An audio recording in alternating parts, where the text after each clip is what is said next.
Hello everyone guys, कैसे हैं आप लोग। उम्मीद करता हूं सब बढ़िया होंगे। सो गाइस, इन्वेस्टर प्राइड के एक ब्रांड न्यू वीडियो में आप लोगों का फिर से स्वागत है। इन गाइस, आज के इस वीडियो में बात करने वाला हूं कि जो मल्टी का फंड होता है उसमें आपको क्यों इन्वेस्ट नहीं करना चाहिए। And at the same time guys, मैं आपको ये भी बताने वाला हूं कि अगर आपको मल्टी का फंड में इन्वेस्ट नहीं करना चाहिए तो इसका अल्टरनेटिव फंड क्या हो सकता है जिसमें आपको इन्वेस्ट करना चाहिए। तो मैं आपको एग्जाम्पल के साथ बताऊंगा कि भाई मल्टी कैप का कौन सा फंड है जिसमें आपको इन्वेस्ट नहीं करना चाहिए, एंड जो अल्टरनेटिव फंड है वो किस कैटेगरी का फंड है और कौन सा फंड है जिसमें आपको इन्वेस्ट करना चाहिए। और गाइस, अगर आप चाहते हैं कि मैं आपका म्यूचुअल फंड पोर्टफोलियो रिव्यू करूं तो आप अपना mutual fund portfolio comment section में मेंशन कर सकते हैं। आने वाले वीडियो में आपका जो पोर्टफोलियो है उसको मैं रिव्यू करके दूंगा। वहीं गाइस, अगर आप प्लान कर रहे हैं कि भाई एसआईपी के लिए कौन कौन सा फंड है जिसमें आपको इन्वेस्ट करना चाहिए या फिर लमसम के लिए कौन कौन सा फंड है जिसमें आपको इन्वेस्ट करना चाहिए साल 2023 में, तो इन दोनों टॉपिक पे मैंने अलग अलग वीडियो बना रखा है। तो दोनों वीडियो का लिंक आपको डिस्क्रिप्शन में मिल जाएगा या फिर मिल जाएगा एंड स्क्रीन पे, तो जाकर उस वीडियो को भी देख लीजिएगा। काफी ज्यादा यूजफुल हो सकता है आप सभी के लिए। तो चलिए स्टार्ट करते हैं आज का video. But guys, video start करने से पहले फटाफट कर दीजिए वीडियो को लाइक, एंड चैनल अभी तक आपने सब्सक्राइब नहीं किया हुआ है देन प्लीज सब्सक्राइब कीजिए चैनल को, एंड साथ के साथ नोटिफिकेशन बेल ऑन करके ऑल पे क्लिक कर लीजिएगा ताकि जब भी इस चैनल पे वीडियो लेके आऊंगा सारे वीडियो का नोटिफिकेशन आपको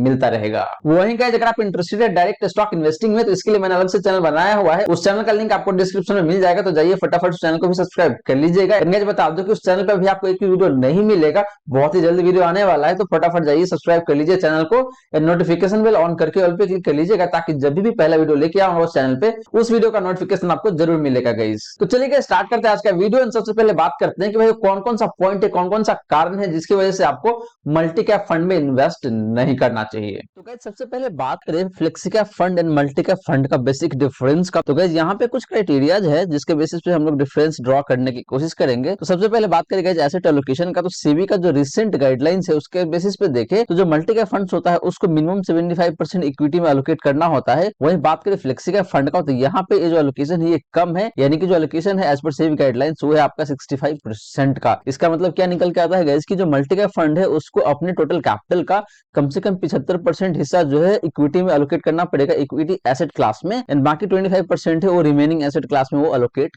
कर सकता है। बात करें फ्लेक्सी कैप फंड का, तो यहाँ पे जो परसेंटेज है कम है, सिर्फ 65% ही एलोकेट करना पड़ता है आपका इक्विटी एसेट क्लास में, एंड बाकी के जो 35% है उसको एलोकेट किया जा सकता है अदर एसेट क्लासेस में गाइस। तो गाइस, इससे बेनिफिट ये होता है कि जो फ्लेक्सी कैप फंड है इसके पास फ्लेक्सिबिलिटी ज्यादा होता है, एंड बिकॉज ऑफ दिस यहाँ पे जो बैलेंस वो ज्यादा बन के आता है in comparison with multi cap fund, क्योंकि यहाँ पे जो अदर एसेट क्लास है उसमें भी इन्वेस्ट किया जा सकता है। फॉर एग्जाम्पल डेट हो गया या फिर इसके अलावा जो अदर एसेट क्लास है लाइक गोल्ड हो गया, तो इन सारे एसेट क्लास में भी इन्वेस्ट किया जा सकता है। और परसेंटेज टर्म में देखे तो मैक्सिमम 35% इन्वेस्ट किया जा सकता है अदर एसेट क्लास में। वहीं बात करें मल्टी कैप फंड का, तो यहाँ पे सिर्फ 25% ही बच जाता है जो कि अदर एसेट क्लास में इन्वेस्ट किया जा सकता है। तो जैसे मैंने आपको बताया कि इसकी वजह से जो बैलेंस हो ज्यादा बन के आता है आपका फ्लेक्सी कैप फंड में। बात करेंगे सेकंड क्राइटेरिया का, तो वो है आपका मार्केट कैप एलोकेशन। तो सेबी का जो रिसेंट गाइडलाइंस है उसके बेसिस पे देखे तो जो मल्टी कैप फंड होता है, मल्टी कैप फंड का जो मैनेजर होता है उनको मिनिमम 25% एलोकेट करना पड़ता है आपका इच मार्केट कैपिटलाइजेशन में। इसका मतलब ये हुआ कि 25% एलोकेट करना पड़ता है आपका लार्ज कैप स्टॉक में, मिड कैप स्टॉक में एंड स्मॉल कैप स्टॉक में। बात करें फ्लेक्सी कैप फंड का, तो सेबी ने कोई मैंडेट नहीं दिया है यहाँ पे कि फंड मैनेजर को कितना परसेंट एलोकेट करना चाहिए एक पर्टिकुलर मार्केट कैपिटलाइजेशन वाले स्टॉक में। इसका मतलब ये है कि फंड मैनेजर के पास फुल फ्लेक्सिबिलिटी है और फंड मैनेजर चाहे तो सारे के सारे पैसे लगा सकता है आपके लार्ज कैप स्टॉक में या फिर मिड कैप स्टॉक में या फिर स्मॉल कैप स्टॉक में। सिमिलरली फंड मैनेजर चाहे तो कम भी इन्वेस्ट कर सकता है इन सारे कैटेगरी के स्टॉक में, but guys subject to capping of 65% in equity asset class. इससे होता क्या है गाइस कि जो फ्लेक्सी कैप फंड का जो फंड मैनेजर है उसके पास फुल फ्लेक्सिबिलिटी आ जाता है और मार्केट का क्या सिचुएशन है, मार्केट का क्या सिनारियो है, उस बेसिस पे ये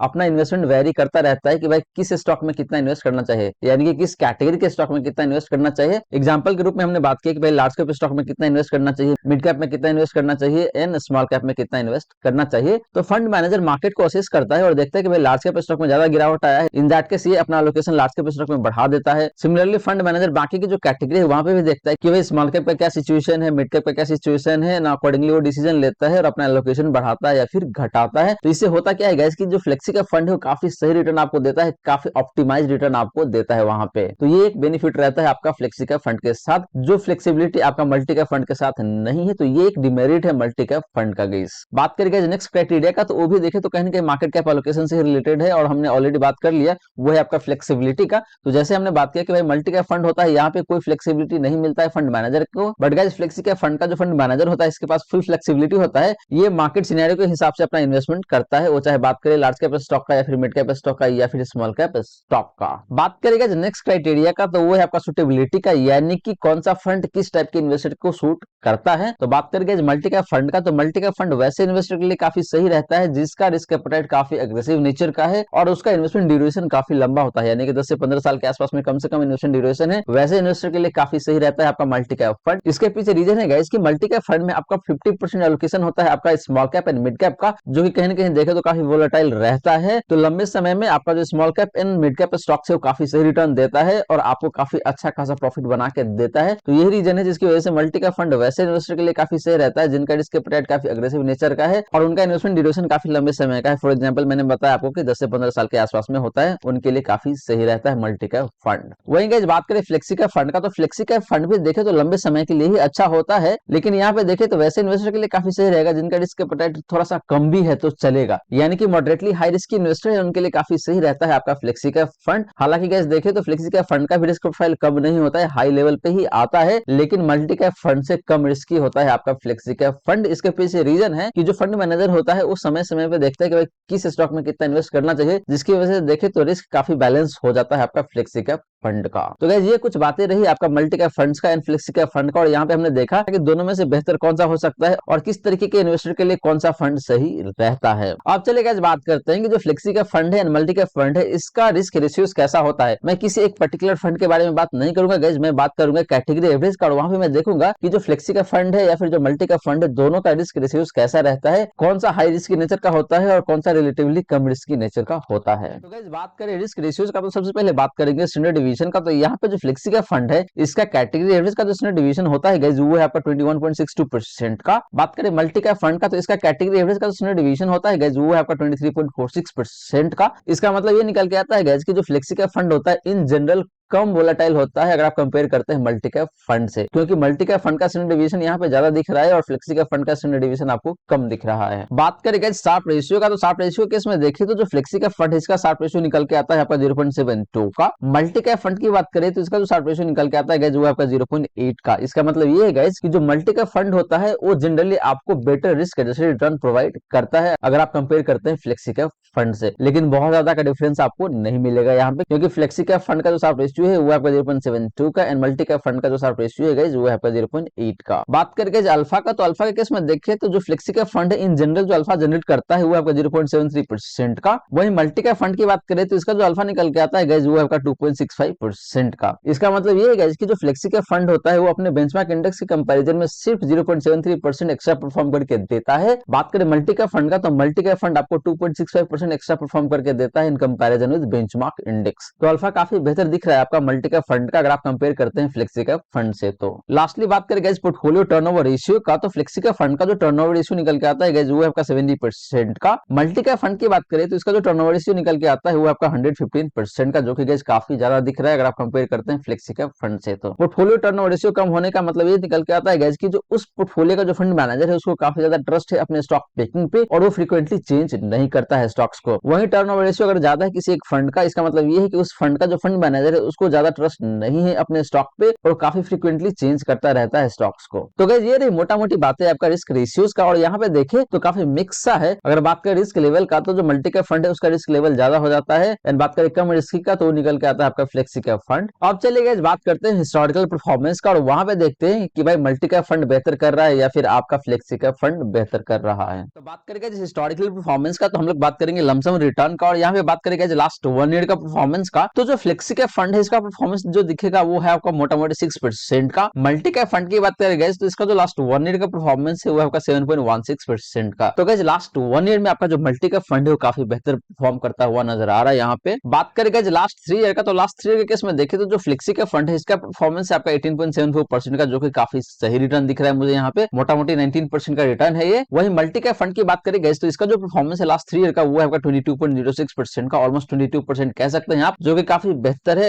फ्लेक्सी कैप फंड से काफी अच्छा खासा परफॉर्मेंस दे रहा है, ऑलमोस्ट 6% के आसपास में बेटर परफॉर्मेंस दिया हुआ है in comparison with flexi cap fund guys. बात करेगा जो लास्ट 5 ईयर का, तो लास्ट 5 ईयर के केस में देखें तो जो फ्लेक्सी कैप फंड है इसका जो एवरेज रिटर्न निकल के आता है वो है आपका ऑलमोस्ट 13% का। मल्टी कैप फंड की बात करें तो इसका जो एवरेज रिटर्न निकल के आता है जो लास्ट 5 ईयर का वो है आपका 13.35%, जो कि अगेन देखें तो काफी बेहतर है फ्लेक्सी कैप फंड के कंपैरिजन में। वहीं गाइस बात करें सिंस इंसेप्शन का, यानी कि जो फ्लेक्सी कैप फंड या फिर मल्टी कैप फंड दोनों जब से इंसेप्शन हुआ था तब से लेकर अभी तक का क्या परफॉर्मेंस है, तो पहले बात करते हैं फ्लेक्सी कैप फंड का। तो इसका जो परफॉर्मेंस है सिंस इंसेप्शन के केस में वो निकल के आता है आपका 13.68% का। मल्टी कैप फंड की बात करें तो इसका जो परफॉर्मेंस है सिंस इंसेप्शन के केस में वो है आपका 14.26% का। तो गाइस यहाँ भी देखें तो मल्टी कैप फंड का जो परफॉर्मेंस है काफी बेहतर है अगर आप कंपेयर करते हैं फ्लेक्सी कैप फंड से। तो गाइस ये रही बात आपका हिस्टोरिकल परफॉर्मेंस का। और गाइस यहाँ पे हमने देखा कि परफॉर्मेंस के मामले में आपका जो मल्टी कैप फंड है वो काफी बेहतरीन दिख रहा है। यहाँ पे वो चाहे बात करें लास्ट 1 ईयर का, लास्ट 3 ईयर का, लास्ट 5 ईयर का या फिर सिंस इंसेप्शन का, हर एक टाइम फ्रेम में आपका जो मल्टी कैप फंड है वो काफी बेहतर परफॉर्म करता हुआ नजर आ रहा है in comparison with flexi cap fund guys. इसके पीछे रीजन भी है गाइस कि जो मल्टी कैप फंड होता है उसका 50% एलोकेशन होता है आपका small cap and mid cap में, जो कि काफी अच्छा परफॉर्म करता है लॉन्ग टर्म में। वही बात करें लार्ज कैप का, तो लार्ज कैप का परफॉर्मेंस ठीक ठाक सा रहता है, काफी एवरेज सा परफॉर्मेंस रहता है, बहुत ज्यादा नहीं होता है। तो आपने देखा होगा कि जो फ्लेक्सी कैप फंड होता है उसका एलोकेशन लार्ज कैप स्टॉक में काफी ज्यादा होता है, लेकिन जो मल्टी कैप फंड होता है उसका कम से कम 50% एलोकेशन आपका mid cap and small cap में होना ही होता है। तो ये रीजन है जिसकी वजह से आपका मल्टी कैप फंड का परफॉर्मेंस काफी बेहतर दिख रहा है हर एक टाइम फ्रेम में in comparison with flexi cap fund guys. अब चलिए गाइस देखते हैं कि दोनों कैटेगरी से 5 पॉपुलर फंड्स कौन कौन सा है जिसमें आपको इन्वेस्ट करना चाहिए अगर आप इन्वेस्ट करना चाहते हैं। तो गाइस बात करें 5 पॉपुलर फंड्स का, तो पहले बात करते हैं फ्लेक्सी कैप फंड का। तो फ्लेक्सी कैप फंड का जो 5 पॉपुलर फंड्स निकल के आता है, पहला है आपका कॉन फ्लेक्सी कैप फंड, जिसका परफॉर्मेंस गाइस काफी शानदार है अगर आप कंपेयर करते हैं इसके कैटेगरी एवरेज से या फिर इसके बेंचमार्क इंडेक्स से या फिर फ्लेक्सी कैप कैटेगरी में जो अदर फंड्स है उससे भी काफी बेहतरीन परफॉर्मेंस दिया हुआ है आपका Quant flexi cap fund guys. Second fund की बात करें गाइस तो ये सबसे पॉपुलर फंड है इस कैटेगरी का और वो है आपका पराग पाड़ी फ्लेक्सी कैप फंड। इस फंड का भी परफॉर्मेंस काफी शानदार है, हालांकि लास्ट 1 ईयर में इसने उतना अच्छा परफॉर्म नहीं किया हुआ है, लेकिन बात करें लास्ट 3 ईयर का, लास्ट 5 ईयर का या फिर सिंस इंसेप्शन का, उस केस में इस फंड ने काफी शानदार परफॉर्मेंस दिया हुआ है गाइस। बात करें गाइस फ्लेक्सी कैप कैटेगरी का थर्ड पॉपुलर फंड का, तो वो है आपका PGM India flexi cap fund guys. ये फंड भी काफी शानदार परफॉर्मेंस दिया हुआ है, हालांकि लास्ट 1 ईयर में इस फंड का भी परफॉर्मेंस उतना अच्छा नहीं है, लेकिन बात करें लास्ट 3 ईयर का, लास्ट 5 ईयर का या फिर सिंस इंसेप्शन का, तो उस केस में इस फंड ने भी काफी शानदार परफॉर्मेंस दिया हुआ है। फोर्थ फंड की बात करें तो वो निकल के आता है आपका Canara Robeco flexi cap fund guys. ये फंड भी काफी शानदार परफॉर्मेंस दिया हुआ है, लेकिन लास्ट 1 ईयर में इस फंड ने भी उतना अच्छा परफॉर्म नहीं किया हुआ है। बात करें गाइस इस कैटेगरी का लास्ट फंड का, तो वो है आपका UTI flexi cap fund guys. ये फंड भी काफी अच्छा परफॉर्म किया हुआ है, लेकिन similar to Canara Robeco flexi cap fund या फिर कह लीजिए पराग पाड़ी flexi cap fund, UTI flexi cap fund ने भी उतना अच्छा परफॉर्म नहीं किया हुआ है लास्ट 1 ईयर में गाइस। इस कैटेगरी में एक फंड मैंने यहाँ पे मेंशन नहीं किया हुआ है, वो है आपका एचडीएफसी फ्लेक्सी कैप फंड, जो कि लास्ट 1 ईयर में काफी शानदार परफॉर्मेंस दिया हुआ है। लास्ट 3 ईयर या फिर लास्ट 5 ईयर के केस में भी उस फंड ने काफी अच्छा परफॉर्म किया हुआ है, तो आप उस फंड के बारे में भी सोच सकते हैं। बात करेंगे मल्टी कैप फंड का, तो यहाँ पे जो फंड निकल के आता है वो काफी चर्चित फंड है और उस फंड का नाम है आपका क्वांट एक्टिव फंड। जी हाँ दोस्तों, ये फंड काफी चर्चित फंड है और इस फंड का परफॉर्मेंस लाजवाब है cross the time frame guys. Second fund की बात करेंगे तो इस कैटेगरी से जो फंड निकल के आता है वो है आपका निपुण इंडिया मल्टी कैप फंड। बात करेंगे थर्ड फंड का, तो वो है आपका HDFC multi cap fund. Fourth fund की बात करेंगे तो वो निकल के आता है आपका ICICI Prudential multi cap fund. And guys बात करें लास्ट फंड का, तो वो निकल के आता है आपका महिंद्रा मैन्युलाइफ मल्टी कैप फंड। तो गाइस ये 5 के 5 आपका मल्टी कैप फंड है और इन पांचों फंड का परफॉर्मेंस काफी शानदार है। सबसे बेस्ट परफॉर्मेंस है आपका क्वांट एक्टिव फंड का, एंड उसके बाद देखिए तो आपका महिंद्रा मैन्युलाइफ का भी परफॉर्मेंस काफी शानदार है। वही हमने बात किया फ्लेक्सी कैप फंड का, तो फ्लेक्सी कैप फंड में भी देखे तो हमने काफी चर्चित फंड्स के बारे में यहाँ पे बात किया और ये पांचों के पांचों फंड काफी बेहतर है दोनों कैटेगरी से। आप चाहे तो इन पांचों में से किसी एक फंड को चूज कर सकते हैं और अपना इन्वेस्टमेंट स्टार्ट कर सकते हैं गाइस। अब बात करते हैं गाइस कंक्लूजन का कि जो फ्लेक्सी कैप फंड है या फिर आपका मल्टी कैप फंड है, दोनों में से किस में आपको इन्वेस्ट करना चाहिए। तो गाइस ये टोटली डिपेंड करता है आपके रिस्क प्रोफाइल के ऊपर। अगर आप एक हाई रिस्क इन्वेस्टर है और आप ज्यादा रिटर्न चाहते हैं, इन दैट केस आप जा सकते हैं मल्टी कैप फंड के साथ। वहीं अगर आप एक रिलेटिवली लेस रिस्क इन्वेस्टर है, इन दैट केस आप फ्लेक्सी कैप फंड के साथ जा सकते हैं। यहाँ पे फंड मैनेजर के पास ज्यादा फ्लेक्सिबिलिटी मिलता है और फंड मैनेजर मार्केट सिनेरियो के हिसाब से इन्वेस्ट करता है, तो आपके लिए काफी ज्यादा बेनिफिशियल हो सकता है। तो गाइस ये रही सारी बातें जो हमने की आज के इस वीडियो में। और गाइस यहाँ पे मैंने आपको बताया कि भाई कौन कौन सा कारण है जिसकी वजह से आपको मल्टी कैप फंड में इन्वेस्ट नहीं करना चाहिए, इसके बदले आपको इन्वेस्ट करना चाहिए फ्लेक्सी कैप फंड में। एंड इसके पीछे क्या क्या रीजन था गाइस वो भी मैंने आपको बताया। तो आशा करता हूं जितनी भी बातें मैंने बताने की कोशिश किया है सारी बातें आपको समझ में आ गया होगा। मन में अगर कोई डाउट है, कोई क्वेश्चन है, तो फटाफट कमेंट सेक्शन में पूछ लीजिए, आपके क्वेश्चन का रिप्लाई मैं कर दूंगा। वहीं गाइस अगर आप चाहते हैं कि मैं आपका म्यूचुअल फंड पोर्टफोलियो को रिव्यू करूं, तब आप mutual fund portfolio comment section में मेंशन कर सकते हैं। एंड गाइस वीडियो अच्छी लगी तो वीडियो को लाइक जरूर करिए, वीडियो को शेयर कर दे अपने फ्रेंड फैमिली सर्कल में, ताकि बाकी लोगों को भी इस वीडियो का फायदा हो सके। एंड गाइस आपने चैनल अभी तक सब्सक्राइब नहीं किया हुआ है देन प्लीज सब्सक्राइब कीजिए चैनल को, साथ के साथ नोटिफिकेशन बिल ऑन करके ऑल पे क्लिक कर लीजिएगा, ताकि जब भी इस चैनल पे वीडियो लेके आऊंगा सारे वीडियो का नोटिफिकेशन आपको मिलता रहेगा। So guys thank you so much for watching this video. मिलते हैं अगले वीडियो में। जय हिंद, जय भारत।